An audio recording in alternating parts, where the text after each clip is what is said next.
सिरसा का एकमात्र रेजिडेंशियल व डे बोर्डिंग स्कूल जहां पर आपके बच्चे की शिक्षा, खेल एवं कंपटीशन की तैयारी एक साथ हो रही है। कक्षा 3 से हॉस्टल शुरू।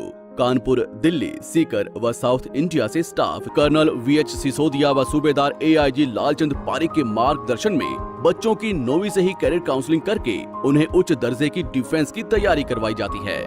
इस साल 23 बच्चों ने आर्मी की भर्ती पास की। एड्रेस: ज्ञान ज्योति पब्लिक स्कूल एवं डिफेंस व स्पोर्ट्स अकेडमी। 9992571111 8929551111। नमस्कार, स्वागत आपका केयर याना पे। मैं हूं आपके साथ रमेश जाखड़। इस वक्त मैं मौजूद हूं सिरसा में, और सिरसा में एक ऐसी शख्सियत के पास जिन्होंने पिछले दिनों जो है वो काफ़ी चर्चा जो है वो बटोरी थी। चर्चा क्या थी कि नगर परिषद के ईओ को रिश्वत लेने का आरोप जो है वो लगा था और रंगे हाथों पकड़ा भी गया था, लेकिन उसके बाद मामला जो है वो इतना तूल पकड़ गया कि जो रिश्वत के मामले में उसको फंसाने वाला था उसी पे FIR कर दी गई। तो ऐसे में पूरी जानकारी के लिए आज जो है वह मैं गोकुल सेतिया के पास हूं, जो कि पीछे विधानसभा का चुनाव भी जो है वो लड़ चुके हैं। सिरसा विधानसभा से गोपाल कांडा के सामने जो है वो महज 500 वोटों के लगभग के मार्जिन से जो है वो दूसरे नंबर पे रहे थे। तो चलिए गोकुल सेतिया जी से बातचीत करते हैं कि आखिर पूरा मामला क्या था, और उसके बाद कुछ और अनेकों ऐसे मुद्दे हैं जिन पे चर्चा करेंगे, क्योंकि अभी हाईकोर्ट ने जो इनको जमानत दी और जमानत के साथ साथ इनको पुलिस के साथ इन्वेस्टिगेशन में शामिल होने की बात भी जो है वो कही गई है। तो इन्वेस्टिगेशन में क्या कुछ निकल करके सामने आया, कैसे इन्वेस्टिगेशन हुई, और ये पूरा मामला एक बार तो जान लेते हैं। गोकुल जी, काफ़ी चर्चाएं चल रही थी कि गोकुल सेतिया ने जो है वो नगर परिषद के ईओ को फंसवाया है, रिश्वत लेते हुए रंगे हाथों पकड़ा है, लेकिन वहाँ पे गाली गलौच भी हुआ, आप पे कई आरोप भी लगे कि मारा पीटी कर रहे हैं, ये कर रहे हैं। तो पूरा मामला की अगर हम जानना चाहें, क्योंकि कुछ एक लोगों को तो पता है, कुछ एक लोगों को मामले का नहीं पता है, मामला क्या था वो? मामला जी हर सिरसा में बच्चे बच्चे को पता है कि सिरसा के अंदर नगर परिषद में शरेआम भ्रष्टाचार का नंगा नाच शुरू से चल रहा था, और कोई भी इंसान वहाँ पर काम कराने जाता था जो तो 4 पैसे दे के काम कराने में सक्षम था, वो तो 4 पैसे दे के काम कराया जाता था, और जो गरीब आदमी था, मजदूर अपनी दिहाड़ी करने वाला जो आदमी था, जो हैंड टू माउथ था, वो जब भी अपने काम के लिए जाते थे तो कोई ना कोई उसमें बहानेबाजी करके कि इसमें ये कमी है, इसमें वो कमी है, उसको लगातार चक्कर कटाने का काम ये लोग करते थे। आप मानेंगे नहीं, एक बुजुर्ग आदमी गए 1 महीने से लगातार जा रहे थे, तो आखिर में उन्होंने क्या किया कि जो उनकी चप्पलें थी ना, अपनी चप्पलें वो वहाँ कमेटी में ईओ के आगे रखाए। कहते कि जो तुमने मेरी आत्मा दुखाई है 1 महीना, कि इतनी ठंड के अंदर जो उनका स्वास्थ्य भी उनका साथ नहीं देता था, तो इन लोगों ने उस बुजुर्ग व्यक्ति को इतना हरास करने का काम किया। और जब महीने बाद मुश्किल से उनका काम जब सिरे चढ़ा तो वो अपनी चप्पलें तक वहाँ पर उसके पास छोड़ के गए थे। कहते ये मेरी एक बद्दुआ है तुम्हें। तो इतना मतलब इस लेवल तक ये लोग गिरे हुए थे, इनको कोई लिहाज नहीं था कि कोई बुजुर्ग आ रहा है, कोई महिला आ रही है बच्चों के साथ अपना घर का काम छोड़कर। तो शरेआम बुरा हाल था। और ये जो बड़े बड़े अफसर है ना कमेटी के ईओ जैसे, इन्होंने तो बल्कि 4th क्लास व्यक्ति को मोहरा बनाने का काम किया। अब जो ये सारा सिस्टम हुआ, टारगेट इन्होंने बनाया, कहीं ना कहीं मोहरा बनाया 4th क्लास व्यक्ति को, ठीक है। खुद तो ये पैसे लेते नहीं थे, किसी के थ्रू लेते थे, अब उसी को आगे कर दिया केस के अंदर। इनका खुद का क्या गया किसी का। अब अगर जो भी कार्रवाई होगी, हमने तो उस टाइम उसको छोड़ दिया था वहाँ पे कि चलो गरीब आदमी है, हमने तो एक लोगों को दिखाना था कि यहाँ पे क्या हालात हैं, लेकिन फिर कहीं ना कहीं उसको टारगेट इन्होंने बनाने का काम किया। और अगर कल को सस्पेंड होता है, कोई भी बात होती है, तो इनका क्या जाएगा। हाँ बिल्कुल बिल्कुल। तो ये सारा षड्यंत्र है। ये जो इनके ऊपर इनके आका बैठे हैं, इनके नेता बैठे हैं, जो अब पैसे इनके थ्रू लेते हैं और इलेक्शन में लगाने का काम करते हैं, तो ये बड़े बड़े लोग हैं, इनका कुछ नहीं जाता। रगड़ा इसमें कहीं ना कहीं गरीब आदमी जाता है। और हमें भी इस चीज़ का दुख था, लेकिन हमारे पास कोई अल्टरनेट नहीं था। हम दिखाना चाहते थे कि कैसे ये सिस्टम नीचे से लेकर ऊपर तक सारा भ्रष्ट हुआ पड़ा है। आपने जो ये मामला जो है वो उजागर किया, भ्रष्टाचार के आरोप में जो है वो रंगे हाथों पकड़वाने का काम किया, उसके बाद जो है वो कृषि मंत्री यहाँ पे आए थे। उन्होंने कहा था कि आप रिश्वतखोरों को पकड़वाओ और 10,000 रुपये आपको इनाम में मिलेंगे। तो कहीं ना कहीं आप भी उस दौड़ में शामिल हुए होंगे, 10,000 रुपये मिले आपको? देखिए जी, मेरे को तो ये है कि इन्होंने तो जो गिफ्ट देना था वो दे ही दिया। 10,000 के इन्होंने तो पर्चा डाल दिया और SC/ST एक्ट का पर्चा डाल दिया। लेकिन मैं तो कहीं ना कहीं SC भाईचारे को जितना मैं उनका धन्यवाद करूं, उनका देना मैं कभी दे नहीं सकता कि उन्होंने मेरे पे इतना विश्वास किया। आपने देखा चंद 10-12 बंदे जो कि हमारे विधायक के पैनल के, उनके ग्रुप के हैं, केवल वही मेरे खिलाफ बोल रहे थे और 2-3 पत्रकार हैं जो इनके सिर्फ इशारे पे चलते हैं। और बाकी उसके अलावा आपने देखा कि सिरसा की जनता ने, SC भाईचारे ने खासकर मेरे पे कितना विश्वास किया। बल्कि उन्होंने मुझे फ़ोन तक किए कि कहीं हमारा एफिडेविट चाहिए, कहीं हमारा साथ चाहिए तो आप हमें बताएं, आप हमारे भाई हैं, हम आपके साथ इस मुश्किल घड़ी के अंदर कंधे से कंधा मिलाकर साथ आपके खड़े मिलेंगे। हमें पता है कि कौन गलत है और कौन सही है, कौन आप पे झूठे एलिगेशन लगाने का काम कर रहा है। 10,000 रुपये की बजाय आपको जो है उसकी जगह आपको FIR का सामना करना पड़ा, FIR करवा दी गई। तो कहीं ना कहीं इस बार जब मंत्री जी यहाँ पे आएंगे तो उनके सामने गुहार लगाई जाएगी कि आपने तो 10,000 रुपये देने की बात कही थी, लेकिन मैंने उजागर किया, उस उजागर करने के बाद मुझे FIR मिली। बुरा मत मानिएगा, लेकिन मैं बात कड़वी भी है और सच्ची भी है। इनके आगे कोई भी ना बात कहने का, चलो मैं कई चीज़ों से मैं गुरेज भी करता हूँ, नहीं कहनी चाहिए। इनके आगे कुछ बीजेपी वालों के आगे कहने का कोई फ़ायदा नहीं है। हाथी के दांत दिखाने के कुछ और, खाने के कुछ और। इनकी बात को सीरियसली नहीं लेना चाहिए। हमने अपना काम किया, विपक्ष की भूमिका सही ढंग से निभाई, हमें इस चीज़ की खुशी है और इसी प्रकार से हम अपना काम आगे करते रहेंगे। जनता हमारे साथ है, हमने इनसे क्या लेना है।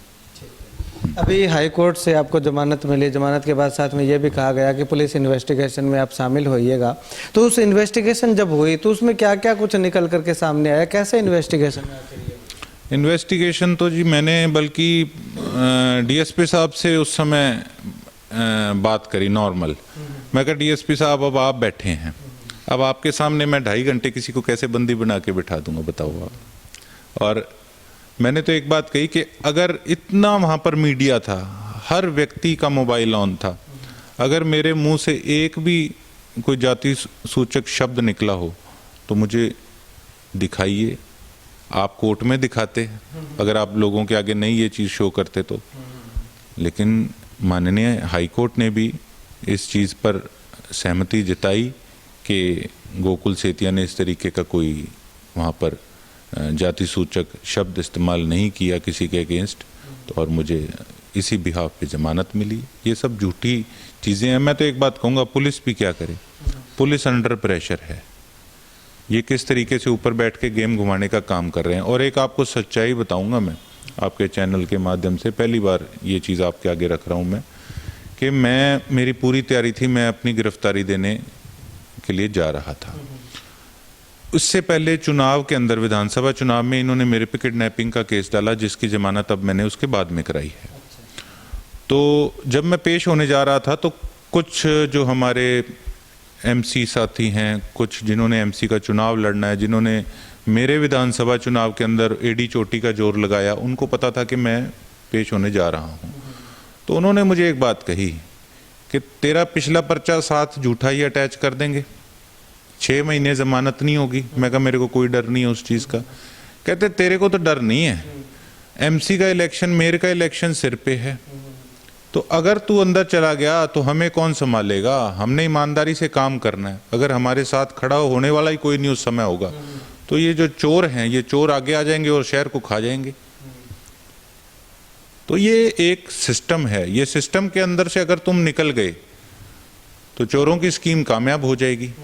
ये तो लड़ाई अगर नीचे से लेकर ऊपर तक लड़नी है तो तुझे इसमें अड़े रहना पड़ेगा। और हमारा आज हमें ज़रूरत है, अगर आज ही हमारे साथ हमारा भाई ना खड़ा मिला तो फिर उसका क्या फ़ायदा। तो मुझे भी लगा कि जिन्होंने मेरा दिन रात साथ दिया, तो उनके साथ मैं खड़ा मिलूं। और जब भी मैं कोई काम करने जा रहा था या मैं नगर परिषद में जा रहा था, वो तो मुझे पहले ही पता था कि हाँ मेरे पे पर्चा दर्ज होगा ही होगा, ये मुझे अरेस्ट करेंगे। तो ऐसी बात नहीं है कि मुझे कोई किसी चीज़ का डर था। लेकिन हाँ, मुझे उस बात पे भी मुझे सहमति लगी कि जब मेरे लोगों ने कहा कि सिस्टम से अगर तू बाहर निकल गया, तो ये लोग चाहते ही हैं कि सिस्टम से तू बाहर निकले और एक तरफा ये लोग उस चीज़ को कैप्चर कर दें, और जो सही लोग हैं वो पीछे हट जाएं, और जो इस प्रवृत्ति के लोग हैं वो आगे आ जाएं। हाँ। अभी जो हाई कोर्ट ने आपको जो है वो इन्वेस्टिगेशन में शामिल होने की बात कही, तो कहीं ना कहीं ये नहीं लगता कि पुलिस को भी ये तमाम तथ्य जो है वो जांचने चाहिए थे, और उस इन्वेस्टिगेशन में अगर पुलिस आपको शामिल कर लेती कि आइए आप बताइएगा कि किस तरह से क्या हुआ है, तो कहीं ना कहीं पुलिस की छवि और ज़्यादा जो है वो बढ़ने का काम करती। देखिए, मैं कोई मक्खनबाजी वाली बात नहीं करूँगा। हमारे सिरसा के एसपी साहब अर्पित जैन जी बहुत अच्छा काम कर रहे हैं। हम रेगुलर अखबारों में, सोशल मीडिया में देखते हैं कि किस तरीके से अपनी तरफ से रोज़ जो नशा तस्कर हैं उनको पकड़ने का काम कर रहे हैं, और काफ़ी जो शरारती तत्व हैं उनको भी अपनी गिरफ्त में पुलिस लेने का काम कर रही है। बहुत अच्छा काम कर रही है। लेकिन जहां बात गोकुल सेतिया की आ गई, तो उसमें पुलिस भी नहीं चाहती थी कि झूठा पर्चा मेरे पे दर्ज हो, लेकिन जो पॉलिटिकल प्रेशर है वो बहुत ज़्यादा था, और उसी करके पुलिस भी कहीं ना कहीं मजबूर हो गई। नहीं तो एसएचओ मैडम भी वहीं थे, बाद में धर्मवीर डीएसपी भी आ गए थे, सारा उनका प्रशासन वहीं था, तो उनके सामने ये सारी चीज़ें हुई है, और वो लोग वैसे भ्रष्ट व्यक्ति पे पर्चा दर्ज नहीं कर पाए। तो ये तो स्पष्ट है, साफ रूप से ये चीज़ दिख रही है कि कितना भयंकर ऊपर से पॉलिटिकल प्रेशर होगा इस सारी चीज़ के पीछे। आने वाले समय की अगर बात करें तो आने वाले समय में आपकी क्या प्राथमिकता रहेगी इसी केस को लेकर के, और इससे संबंधित और ऐसे अनेकों केस हैं। अभी तो आपने ये नगर परिषद ऑफिस का किया है, बाकी और किसी भी कार्यालय में चले जाएं तो सब जगह यही हाल है, तो इसको लेकर के क्या? देखिए, इस बात पर मैं एक आपको ज़रूर अपनी टिप्पणी अपनी तरफ से करना चाहूँगा कि जैसे अब मैं पॉलिटिकल व्यक्ति हूँ, मुझे कई लोग कहते हैं जी जो सरकारी कर्मचारी हैं वो अब सारे आपके अगेंस्ट हो जाएंगे, फलाना है ढिमकाना है। देखिए, मैं तो बड़े लोगों को, सरकारी कर्मचारियों को मैं तो सल्यूट भी करता हूँ, सलाम भी करता हूँ, जो सच्चाई से, ईमानदारी से अपनी जॉब करते हैं। लेकिन कहीं ना कहीं एक जो ये विचारधारा बन गई कि सारे कर्मचारी, सरकारी कर्मचारी पैसा लेते हैं, वो गलत है। और मैंने भी नगर परिषद में अगर मैं गया तो इन्होंने मेरे पे एलिगेशन लगाया कि मैंने सफाई कर्मचारियों को कुछ बोला। मैं किसी को जानता ही नहीं था कि कौन, मैंने तो ईओ के बारे में बोला है, ठोक के बोला, अभी बोल रहा हूँ। इसमें सारे कर्मचारी कहाँ से आ गए? और कुछ जो ऐसे तत्व होते हैं भ्रष्टाचार को बढ़ावा देने वाले, इन लोगों करके बाकी जो कर्मचारी है वो भी कहीं ना कहीं उनके सिर पे भी कलंक लगता है कि शायद सारी एक जैसे हैं, जो कि गलत है। तो कुल मिला के मैं तो एक बात कहना चाहूँगा कि ड्राइंग रूम में लोग बैठ के बात करते हैं कि जी कई पार्टियां भ्रष्टाचार के अगेंस्ट बोलती तो बहुत है लेकिन करती कुछ नहीं है। तो हमने अपनी तरफ से अपना पहला स्टेप उठाया है, और इसी तरीके से हम इस मुहिम को और बढ़िया तरीके से आगे बढ़ाने का काम करेंगे, और अपनी तरफ से पूरा प्रयास करेंगे कि मैं तो एक छोटा सा व्यक्ति हूँ, मेरा तो एक प्रयास ही है, और ये प्रयास रहेगा कि मुझे बाकी सीटों का तो हरियाणा में पता नहीं, हमारे सिरसा एरिया के अंदर भ्रष्टाचार हम नहीं चलने देंगे।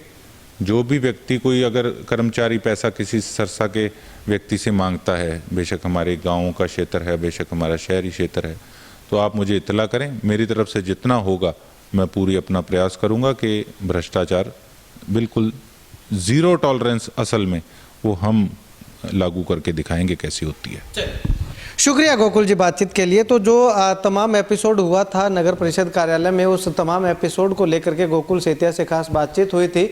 और इसके अलावा आपको बता दूं कि ईओ पे जो इन्होंने आरोप लगाए थे रिश्वत लेने के, और यही मामला जो है वो एक ग्रीवेंस कमेटी में भी आया था। सिरसा शहर के ही निवासी थे, उन्होंने जो है वो ईओ पे कुछ शिकायत दर्ज करवाई थी, तो मंत्री जी ने उनको भी जो है वो चार्जशीट करने का काम किया था। लेकिन अगली मीटिंग में जो वो दोबारा से आते हैं कि ईओ को चार्जशीट नहीं किया गया है। तो ऐसे में उस मीटिंग में मंत्री जी ने कहा कि ये डिपार्टमेंटल काम है, सरकार का काम है, अधिकारियों का काम है, इसमें आपको दखलंदाजी देने की ज़रूरत नहीं है। यानी कि कहीं ना कहीं ईओ को जो है वो बचाने की कोशिश जो है वो लगातार सरकार के द्वारा और तमाम जो है वो इस केस में भी जो है वो लगातार की जा रही थी।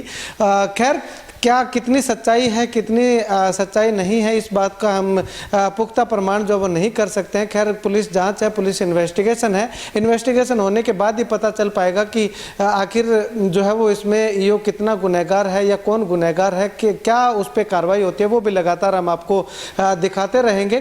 खैर आने वाले समय की अगर बात करें तो गोकुल सेतिया का साफ तौर पर कहना है कि कहने का नहीं, असल में जीरो टॉलरेंस जो है वो सिरसा जिला के अंदर जो है वो लाने के लिए लगातार प्रयास कर रहे हैं और आगे भी करते रहेंगे और जीरो टॉलरेंस ला करके जो है वो लोगों के सामने रखेंगे ताकि लोगों को पता चले कि जीरो टॉलरेंस कहने में और करने में जो है वो कितना फ़र्क होता है। जीरो टॉलरेंस बनाने में कितना जो है वो मेहनत लगती है, एफआईआर भी झेलनी पड़ती है और तमाम लोगों की गालियाँ भी सुनने को जो है वो मिलती हैं। लेकिन कितनी गालियाँ सुनाई जाए, कितनी ही एफआईआर हो, लेकिन इस तरह के जो भ्रष्टाचारी लोग हैं उनके खिलाफ जो है वो शिकंजा कसने में लगातार जो है वो ये प्रयास करते रहेंगे। खैर लोगों से भी अनुरोध किया है कि अगर आपसे भी कोई रिश्वत मांगता है, कोई पैसे मांगता है किसी काम के, तो गोकुल सेतिया को जो है वो आप इन्फॉर्म कर सकते हैं और आपकी जो है वो सुनवाई उसी तरह से जिस प्रकार से नगर परिषद कार्यालय में की गई थी उसी प्रकार से जो है वो सुनवाई की जाएगी। खैर आप इस वीडियो को लेकर के क्या कुछ कहना चाहेंगे कमेंट सेक्शन में कमेंट करके जरूर बताइएगा। कैमरा सहयोगी बिट्टू माइल के साथ रमेश जाखड़ के हरियाणा।